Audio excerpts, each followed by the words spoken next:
are few things as satisfying as an awesome combat scene in whatever media you're looking at.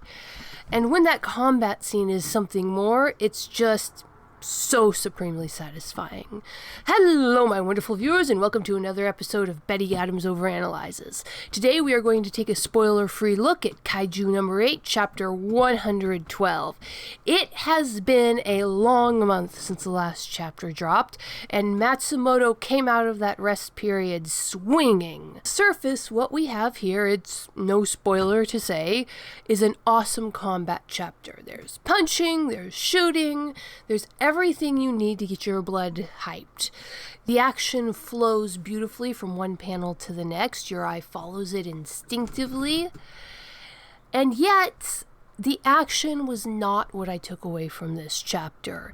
Despite how heart-poundingly exciting the action was, what I actually took about this chapter was generational trauma and how it really does take multiple generations to deal with something, which is a weirdly introspective and somber takeaway from what was essentially an active chapter. But I think what makes Kaiju number 8 so good, what makes Matsumoto such a great creator, is that ability to overlay these very oftentimes painful real-world realities into this fun storytelling medium. There's a tradition from the Bible and from older traditions that curses are, when they're put upon a family, not just an individual, but when a curse is laid on a family, it will affect that family for 3 generations. And that's assuming everybody's doing everything right. So the curse is laid on some dude, their child and their grandchild will suffer for it, but if they wise up and don't do the stupid thing that caused the curse in the first place, it will stop there at the 3rd generation. And I think that's an acknowledgement of the very real aspect of life. When something terrible happens, it does go down the generations. For my generation, that was World War II, really. Our grandparents came home from that. The entire world participated in that. There was no population that got off scot-free from the trauma of that conflict. And that dramatically affected them. The PTSD of the soldiers, the social upheaval at home, and then that very much defined the world that the next generation lived in. And even if you're the grandchildren of one of those World War II vets, when you step into adulthood, the stories they tell, the things they experienced are still very real for you. You're still living in its shadow. But the next generation after that, they have their own traumas. They have their own things to deal with. The curse has passed, has been laid to rest. It's been 3 generations. You don't have to deal with it anymore. Assuming that your grandparents and your parents worked through it and did their best to not deliberately pass on any of that trauma. And the actions that my grandmother and grandfather took, specifically one of my grandfathers, he developed alcoholism after the war. Very understandable. But he saw that it was harming his family, and he very courageously did what he needed to do to stop drinking, to pull his life together, to be a better person. But all of the next generation also suffered from issues with alcohol. But each of them put in the work, pulled themselves together, and so then the problem was much milder in the next generation, but the generation that comes after that doesn't really have those same problems.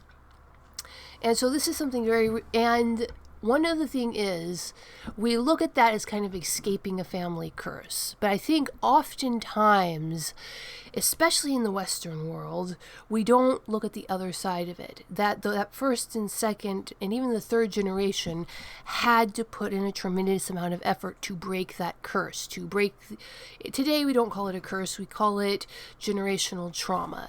To stop generational trauma requires a massive amount of sacrifice. And if you're that 4th generation who's free, it's easy to look back and judge and say, okay, it's that 3rd generation that broke the cycle. But no, not really. The 3rd generation did have their demons to fight, but that was very much smaller demons compared to the second generation, and compared to the first generation who had to endure the actual curse, who had to endure the trauma that was so great that it would become passed down the generations. That generation that came home from World War II, that generation that kept the world running while it was falling apart around them, the demons that they faced, and the power of will, and the effort they put into making a safer world for their children after all was said and done, it is something that if you didn't live through it, you can never really understand. They slayed demons that we can never imagine. In this specific example, we call them the greatest generation. Because of that, not just because they went out there and fought a physical war, but that they came home, they faced their demons, and they survived. The medical officials of the war were sure that all of these soldiers were going to come back helpless addicts. But the rates of addiction were actually very, very low because they faced those demons, they slayed them. And I think in a lot of storytelling that focuses on this one protagonist, there is not nearly enough effort to focus on the generational storytelling. And I think that is one of the most brilliant aspects of what Matsumoto is doing here with Kaiju number 8. This really is a story of how generation after generation is facing these demons, these kaiju, and how one generation cannot stand on their own. They need the power of the previous generations. This is illustrated with Hoshina, and the gift that he gives to Kafka isn't a style of his own invention. It is a tradition that's been handed down through his family for generations. He has modified it. He has done something fantastic into modifying these two separate fighting styles to give Kafka what he needs to succeed in the moment. But this is something that his father passed to him, and so on and so forth, back to the 1600s. And that is what this chapter really, really focused on and landed on for me. That concept that we live in a world that was created by our ancestors, and we are able to stand so tall only because we stand on the shoulders of giants. So that's what that's my spoiler-free review of Kaiju number 8, chapter 112. Matsumoto really, really masterfully integrates that concept, that what we see our beloved protagonists doing in this scene, in this moment, they're able to do because of all the sacrifices of the generations that came before them. But what do you think, my wonderful viewers? Were you focused more on the heart-pounding excitement of the action chapter?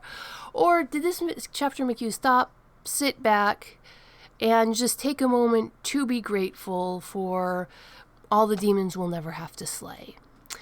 Tell me what you think in the comments below. Hit that like and subscribe button, and peace out, my wonderful viewers. Escape into another world with the writings of author Betty Adams.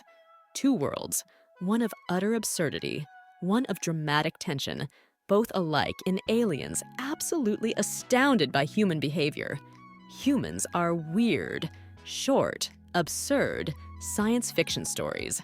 Flying sparks, dragons, aliens, and things that go boom in the night. Books available on Amazon, Barnes & Noble, Kobo by Rakuten, Google Play Books, and at authorBettyAdams.com for a signed copy.